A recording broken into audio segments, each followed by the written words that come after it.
వైసీపీపై పిఠాపురం మాజీ MLA Varma fire అయ్యారు. YCP పాలనలో సీఎం చంద్రబాబు నాయుడుపై అక్రమ కేసులు పెట్టి ఇబ్బంది పెట్టారని అన్నారు. స్కిల్ డెవలప్మెంట్ కేసులో జైలుకు పంపించారని, ఆ కేసులో చంద్రబాబు ప్రమేయం లేదని ఈడీ క్లీన్ చీట్ ఇచ్చిందని అన్నారు. 53 రోజుల పాటు జైల్లో పెట్టి ఇబ్బందులకు గురిచేశారన్నారు. 53 రోజులు రాష్ట్ర వ్యాప్తంగా ధర్నాలు, రిలే నిరాహార దీక్షలు చేస్తూ ఆయనకు ప్రజలు సాంఘీభావం తెలిపారని అన్నారు. ప్రస్తుత ముఖ్యమంత్రి అప్పటి మాజీ మంత్రి హోదాలో నంద్యాలలో అర్ధరాత్రిగా అరెస్ట్ చేసి విజయవాడలో ఇంట్రాగేషన్ పెట్టి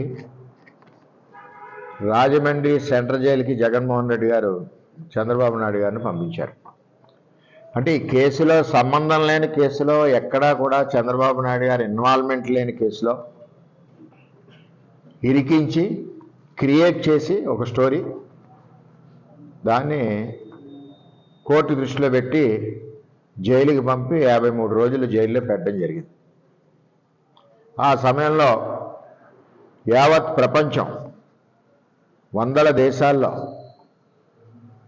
ఏదైతే చంద్రబాబు నాయుడు గారు పిల్లల్ని తయారు చేసి పంపారో, ఇంజనీరింగ్లు చేసి ఉద్యోగాలు చేస్తున్నారో, అలాగే తెలంగాణలో మన ఆంధ్రప్రదేశ్లో అయితే